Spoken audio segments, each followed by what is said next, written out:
서로 인사하시겠습니다. 감사합니다. 고맙습니다. 사랑합니다. 한 번만 더 하십니다. 행복합니다. 오늘 예수님이 제자들을 모아놓고, 제자들이 몇 명이죠? 12명의 제자를 모아놓고 오늘 말씀을 가리켜서 세 번째의 가장 중요한 내용을 한 번도 아니고 두 번도 아니고 세 번째 같은 내용의 말씀을 제자들에게 허락하십니다. 왜 같은 내용을 예수님이 세 번씩이나 이야기를 했을까? 왜 그랬을 것 같아요? 중요하기 때문에 그런 거고, 또 하나 꼭 기억했으면 좋겠다라고 하는 강조 때문에 그런 거고, 세 번째로 왜 똑같은 내용을 세 번씩이나 말씀을 하셨을까? 그것이 예수님이 이 땅에 오신 목적이기 때문입니다.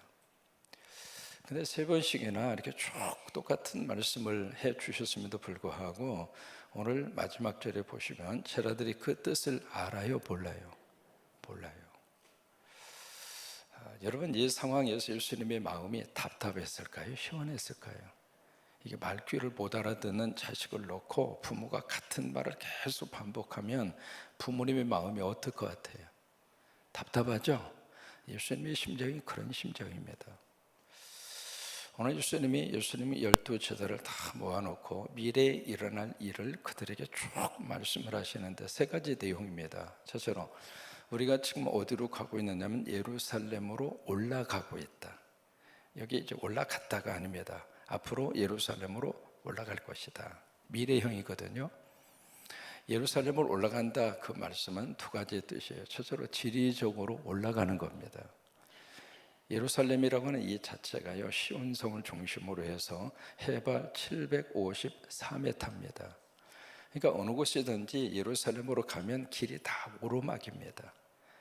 이쪽이 이제 갈릴리에서 여리고를 통과해서 올라가는 그 길 자체도 계속 오르막이에요.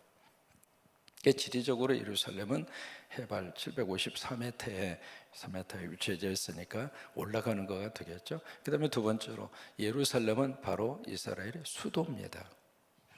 우리가 서울을 향해서 갈 때에도 지리적으로 서울이 밑에 있어도 서울로 어떻게 해요? 올라간다, 그렇게 이야기하잖아요. 예루살렘도 마찬가지입니다. 그래서 예루살렘을 우리가 향해서 올라갈 것이다. 올라가는데 그 다음에 무슨 말씀을 하시냐면 선지자를 통해서 주신 모든 말씀이 그 다음에 단어 하나가 나옵니다. 누구를 통해서? 누구에게? 인자에게. 인자에게 어떻게 하리라? 응하리라. 응하리라는 말은 영어로 fulfill, 성취하리라, 그 말이에요. 선지자들을 통해서 주신 모든 글, 다시 말해 선지자를 통해서 하신 모든 말씀들이 누구를 통해서 성취가 돼요? 인자를 통해서. 그러면 선지자들을 통해서 주신 글이 무엇일까? 여기 선지자는 구약 성경이 39권이잖아요. 그 중에 선지서에 해당하는 성경이 몇 권이냐면 혹시 기억하세요? 17권입니다. 그러면 17권 그 선지자들을 통해서 주신 말씀, 그뿐만이 아니라 사실은 선지자들을 통해서 주신 그런 구약 전체를 의미합니다. 창세기에서 말라기까지. 구약의 모든 말씀들이 누구를 통해서 성취되는가? 인자를 통해서. 인자에게서 구약에서 말씀하신 모든 예언의 말씀들이 이루어질 것이다. 완성이 될 것이다. 그 이야기예요. 그러면 이 인자라고 하는 단어의 뜻이 뭘까? 마태복음부터 시작을 해서 우리들이 신약 성경을 쭉 이렇게 읽어갈 때 인자라고 하는 말이 굉장히 자주 반복이 됩니다. 몇 번 나오느냐면 91번 나옵니다. 마태복음을 읽으실 때에도 마태복음에도 29번 나옵니다. 그 다음에 두 번째로 많이 나오는 복음서가 누가복음인데 누가복음에도 27번 나옵니다. 29번, 27번. 요한복음에도 인자라고 하는 단어가 14번 나옵니다. 그러면 복음서 속에서 계속 인자라고 하는 단어를 반복해서 이야기하고 있는데 과연 인자의 뜻이 뭘까라고 하는 거예요. 또 하나 두 번째 특징은 예수님을 인자로 부르는 사람은 오직 예수님 자신뿐이었습니다. 제자들이 예수님을 인자여 그렇게 부르지 않았습니다. 아니면 일반 군정들이 예수님 보고 인자 그렇게 부르지도 않았고요. 로마 사람이 예수님 보고 인자 그렇게 부르지도 않았습니다. 예수님을 인자로 부른 유일한 분은 예수님 당신 자신뿐이에요. 누구도 예수님을 인자라 부르지 않았습니다. 예수님 스스로가 내가 인자다 그 말이에요. 인자로 이 땅에 온 존재가 바로 나다 그 이야기예요. 그러면 이 인자를 통해서 예수님 무슨 메시지를 주고 싶어서 본인 스스로를 인자라고 지칭을 했을까? 이 단어가 가장 먼저 나온 것이 다니엘서 7장이에요. 다니엘서 7장에 거기 인자라고 하는 단어가 나오거든요. 다니엘이 밤에 환상을 봐요. 환상을 보는데 하늘에서 인자 같은 이가 이 땅에 내려와요. 그래서 그에게 하늘의 권세를 하나님께서 허락을 하세요. 이제 그게 처음으로 나오는 인자라고 하는 단어인데, 그래서 유대인들은 인자가 무엇을 의미하는지를 금방 알아차립니다. 마치 전라도 사람들이 거시기 하면 눈치채는 것처럼 이게 유대인들이 인자하면 인자가 뭘 의미하는가, 그것을 그들은 문화적으로 성서적으로 금방 그 뜻을 알아차려요. 여기서 구약에서 말하는 인자가 어떤 의미를 가지고 있을까? 바로 그들에게는 인자는 곧 메시아입니다. 그러니까 예수님이 당신 자신을 내가 인자다, 인자라고 하는 단어를 쓸 때에 곧 그 예수님의 말씀 속에 내가 구약에서 예언하고 있는 메시아다, 그걸 그들에게 선포하는 거예요. 두 번째로 이 인자라고 하는 뜻을 영어로 말하면 Son of Man이라고 하는 뜻입니다. Son, 이 S-O-N, son을 쓸 때 대문자로 반드시 쓰거든요. Son of Man자 쓸 때에도 대문자 M을 씁니다.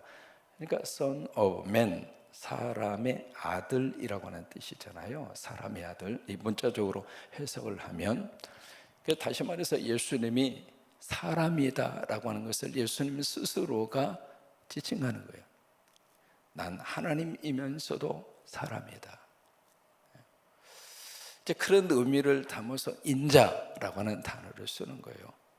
성경 읽으시다가 인자라고 하는 부분이 나오면 꼭 그걸 기억하시고 성경을 그렇게 읽으시기를 바랍니다. 그래서 오늘 말씀에 여기서 이제 엄청난 선포를 하고 있습니다. 31절 다시 한번 고백하십니다. 예수께서 12 제자를 데리시고 이르시되 보라 우리가 예루살렘으로 올라가노니 선지자들을 통하여 기록된 모든 것이 인자에게 응하리라. 구약의 모든 성경 말씀의 예언의 성취자가 누구인가? 예수다 이 말이에요. 창세기를 읽으셔도 그 다음에 출애굽기를 읽으셔도 누구를 지금 말하고 싶은 거예요? 예수님을 말하고 싶은 거예요. 그러니까 아브라함의 이야기를 들으시면서 아브라함이 주인공이 아닙니다. 아브라함을 통해서 하나님이 누구를 말씀하시려고 하는가? 메시아로 오실 예수님을 말하고 싶은 거예요. 이게 다윗이 위대한 게 아닙니다. 다윗을 통해서 하나님이 누구를 드러내고 싶은가? 장차 오실 메시아 예수 그리스도를 드러내고 싶은 거예요. 만약에 성경에서 예수라고 하는 이 메시아의 의미를 파악하지 못하면 성경은 한낱 한 나라의 역사의 이야기로 끝나는 거예요. 성경은 위인전이 아닙니다. 성경은 하나님의 이야기를 쓰고 싶은 게 성경이에요. 하나님이 무슨 이야기를 쓰고 싶은가? 이 땅의 구원자 예수 그리스도의 이야기를 하고 싶은 거예요. 그게 성경이에요. 그래서 구약 성경의 모든 말씀은 어디로 모아지는가? 예수 그리스도에게 모아집니다. 그것을 이제 이렇게 표현해 볼 수 있거든요. 성경의 역사관은 직선적인 역사관이에요. 시작이 있으면 끝이 있어요. 그래서 여기서 이제 창조에 대한 시작이 이루어지잖아요. 그래서 이 구약의 역사입니다. 이쪽을 가리켜서 구약이라고 표현하는데, 구약의 역사, 이 구약의 역사의 초점이 바로 여기에 한 초점으로 모아져요. 이 초점으로 모아지는 바로 이것이 바로 뭐냐면 Jesus Christ, 예수 그리스도라 이 말이에요. 그러니까 성경의 모든 이야기는 예수님의 이야기로 모아지는 거예요. 그래서 구약 성경에서 나오는 모든 예언의 말씀들이 예수님을 통해서 성취가 됐다. 우리는 이것을 아멘하고 믿는 것이 기독교입니다. 여기에 대해서 아직도 아멘하지 않는 그룹이 유대교 유대인들입니다. 그들은 아직 메시아가 이 세상에 오지 않았다, 그렇게 생각하는 사람들이 유대인들이에요. 그래서 예수님을 통해서 성취가 되고 나서 그 다음에 뭐가 이루어지는가? 신약이 이루어지죠. 그 다음에 뭐가 있는가? 지금 우리가 무슨 시대를 살고 있는가? 교회 시대를 살고 있습니다. 근데 이 신약과 교회 시대를 통해서 그 다음에 영원히 지속되는가? 안 그래요. 이것이 끝나는 역사의 종말을 우리는 알고 있습니다. 이게 성경 전체를 표현하는 하나의 그림이 되는 거예요. 그러니까 선지자들을 통해서 하신 모든 말씀들이 인자를 통해서 응하리라, 메시아를 통해서 응하리라. 그 응답자로 이 땅에 오신 분이 누구인가? 나다, 그 말이에요. 내가 그 메시아다, 그 얘기예요. 그러면 예수님이 메시아라고 생각하고 모든 것을 버리고 따랐던 제자들인데, 예수님 스스로가 Who am I? 내가 누군가? 난 이런 사람이다 밝히고 있음에도 불구하고 제자들이 못 알아먹어요. 그래서 그 인자가 이 땅에 와서 무슨 일을 하는가? 두 가지를 거기서 설명을 합니다. 첫째로 이방인들이 넘겨져서 희롱당하고 채찍당하고 침뱉음당하고, 그래서 채찍질을 가한 다음에 그리고 나서 그를 죽이게 될 것이다. 그게 바로 뭐예요? 십자가잖아요. 십자가. 그러니까 인자를 통해서 성취될 가장 중요한 것이 바로 뭔가? 십자가예요. 그 다음에 그분이 그것으로 끝나는 것이 아니라 사흘 만에 다시 살아나리라. 이게 바로 뭐예요? 부활이잖아요. 부활. 성경에서 예언하고 있는 가장 중요한 메시아의 가장 중요한 예언의 말씀은 십자가와 부활이에요. 이것이 구약 성경 속에 몇 번 나오는가? 332번 나옵니다. 한두 번이 아닙니다.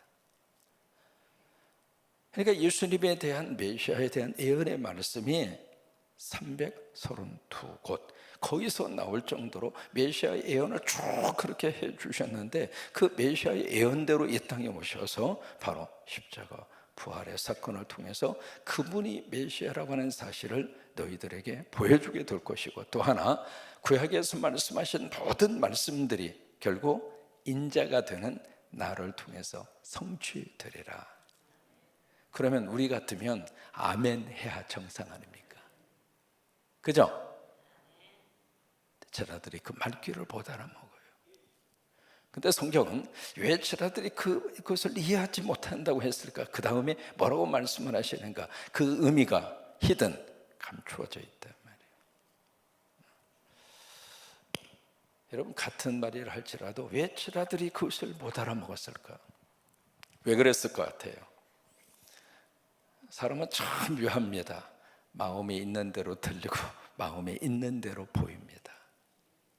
같은 말을 들어도요, 마음이 없으면 듣는 게 아닙니다. 들어주는 척하는 것뿐이죠.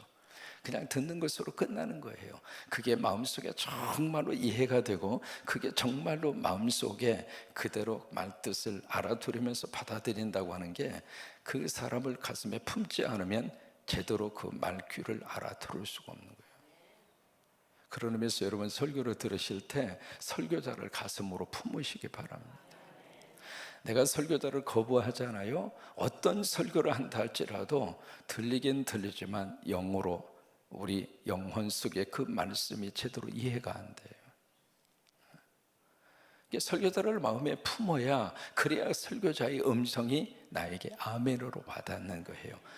제자들에게 있어서 예수님을 그들이 믿고 따르긴 했지만, 정말 그들 속에 예수가 있었으면 예수의 진정한 의미의, 말씀의 의미가 그들 속에 들렸겠죠. 부부의 관계도 마찬가지입니다. 아내의 말이 언제 제대로 귀에 들려올까? 아내를 가슴으로 품고 있을 때, 그때 아내의 말이 들려요. 그렇지 않으면 다 듣기는 듣지만 한 귀로 듣고 한 귀로 다 흘러보내는 거예요. 두 번째로, 왜 제자들은 예수님의 말씀의 의미를 왜 못 알아들었을까? 왜 그 의미가 감추어 있다고 말씀을 하고 있을까? 두 번째 의미가 있습니다. 제자들 속에 세상적인 욕망으로 꽉 차 있기 때문에 영적 음성이 그들에게 있어서는 감추어져 있는 거예요. 우리가 땅의 것으로 꽉 차 있으면은요, 하늘의 말씀이 그 속에 들어갈 틈이 없어요. 그래서 예수님의 말씀을 들으면서도 예수님의 말씀의 의미를 모르는 거예요. 오늘 이 제자들이 감추어져 있는 이 진리의 말씀이 오늘 여러분들에게는 확 열려져서 그 말씀을 붙잡고 오늘도 복되게 살기를 주의 이름으로 축복합니다. 그래서 가장 중요한, 예수님이 이 땅에 오셔서 하시려고 했던 복음의 핵심은 두 가지입니다. 십자가와 부활입니다. 그래서 예수님이 어디에 태어나셨죠? 베들레헴에 태어나셨어요. 베들레헴의 의미는 뭐예요? 떡집이라고 하는 뜻이에요. 왜 떡집에 태어나셨을까? 그리고 예수님이 오셔서 말구유에 누우셨잖아요. 말구유는 짐승들이 먹는 먹이통이에요. 왜 거기에 예수님의 첫 번째 자리를, 그 자리에 하나님이 허락하셨을까? 이유가 있죠. 나를 먹고 너는 살아라, 그 말이에요. 여러분, 이 새벽에 예수님 잡수시고 오늘 하루도 감사하고 사세요. 예수 복음을 여러분들이 잡수시고 오늘 하루도 천국을 사시고 행복하게 사시고 감사하고 사시고, 오늘 하루 주신 이 생명 하나님의 은혜입을 생각하면서, 그러니까 예수 믿고 하나님은 그렇게 우리로 하여금 살 수 있도록 베들레헴에 오셨고 떡집에 오셨고 먹이통에 예수님이 누워 계시는 영적 의미가 바로 그거예요. 이제 그런 영적 의미들이 마치 껍질이 벗기는 듯이 하나씩 둘씩 열려져서 그 말씀의 의미가 내 속에 은혜로 와 닿을 때, 그때 말씀 속에서 주시는 하나님의 영적 은혜와 축복을 받아서 누린다, 이 말이에요. 여러분, 말씀이 열려지시게 되기로 축복합니다. 그러니까 말씀이 열려지는데 문자적으로 이해하는 것으로 끝나지 말고, 왜냐하면 이 성경 속에는 뭐가 흐르고 있죠? 하나님의 영이 흐릅니다. 모든 성경은 하나님의 감동으로, 그 감동이라는 말이 루하에서 하나님의 영이라 이 말이에요. 하나님의 호흡, 하나님의 숨이라고 하는 뜻인데, 성령의 역사가 성경에 쭉 흐르고 있기 때문에 성령의 영의 역사가 내 속에 들어올 때 말씀의 의미가 열려진다, 이 말이에요. 그래서 단순히 생각으로 내가 이해할 수 있는 1차적 차원에서의 이해로 끝나지 말고 영적으로 말씀이 열려질 때마다 감추었던 비밀이 열리게 되고, 비밀이 열릴 때마다 말씀이 내 속에 얼마나 복이 되고, 아멘이죠? 제자들은 아직 그 단계까지 가지 않았습니다. 나중에 이 제자들이 언제 변하는가? 마가의 다락방, 성령으로 충만한 다음에, 성령의 은혜가 그들 속에 온 다음에, 그때부터 그들이 영이 열립니다. 영이 열려져서 말씀의 은혜를 깨닫게 되고 말씀 속에 그들이 푹 젖어서 그렇게 제자들이 살게 돼요. 오늘 예수님은 장차 예루살렘에 올라갈 것이다. 올라가서 무슨 일이 일어날 것인가? 인자에게 구약 성경의 모든 말씀들이 응해지게 될 것이다. 그래서 성경 읽으실 때마다 항상 그 이야기 속에서 예수가 드러나야 되고, 예수를 끄집어내야 되고, 예수님과의 관계가 어떤 의미가 있는가, 그것을 물으셔야 되고, 그래야 구약 성경을 제대로 읽는 거예요. 그러면서 어떤 게 성취되는가? 두 가지, 십자가 그리고 부활입니다. 여러분, 예수 믿고 받는 복 가운데 가장 큰 복이 십자가의 복이고, 교회를 통해서 하나님이 세우고 싶은 것이 바로 십자가 세우는 것이고, 우리 가정에 십자가 세우시고, 자녀들이 있는 곳에 십자가가 세워지고, 우리 민족 가운데 십자가가 세워지고. 제 개인적으로 저는 이제 군대 생활을 최전방에서 했다고 말씀을 드렸잖아요. 잊지 못하는 것 중에 하나가 군대 생활하면서 거기에 교회당 하나를 개척하고, 그리고 교회당에 가장 먼저 십자가 세웠을 때의 감격이 지금도 잊지를 못합니다. 근데 거기 이제 대대에 한 건물, 장교들이 쓰던 숙소, 그게 새로 다른 데 지어서 가면서 비어있는 그 공간을 예배당으로 꾸몄어요. 꾸미는데 거기에 지금도 헌금 액수가 기억납니다. 33만 원 들었습니다. 작은 액수가 아닙니다. 그 당시에 굉장히 큰 액수였어요. 근데 거기에 헌금을 바치는데 헌금 바치도록 앞장선 사람이 불교 신자예요. 와, 지금도 이름을 기억합니다. 정화원 씨라고 하는 분이에요. 그때 계급이 중령이었습니다. 불교 중에서도 아주 불교에 심취해져 있는 대대장이 대대에 십자가 세우라고, 교회당 세우라고 헌금을 하는 일에 앞장서신 거예요. 앞장을 서서 자기가 거기다가 이런 계급 정화원, 계급 중령, 그 다음에 약속 액수, 지금도 약속 액수를 기억합니다. 2만 원. 그리고 사인하고 이거 가지고 돌리래야. 그래가지고 그거 자꾸 돌렸지 뭐. 아니 대대장이 헌금하는데 그 밑에 있는 부하들이 헌금 안 하겠어요? 그렇게 해서 부하적인 게 33만 원이에요. 그렇게 해서 세워진 교회가 한마음교회라고 하는 교회입니다. 그게 이 철책선에 있는 가장 직선 거리로 가까운 거리에 있는 교회가 그 한마음교회입니다. 예수님은 지금도 어느 장소 어느 곳이든지 십자가 세우기를 원하세요. 왜 그럴까요? 십자가가 복이에요. 그리고 부활이 복입니다. 오늘도 이 말씀 붙잡고 승리하는 하루가 되시기를 주의 이름으로 축원합니다.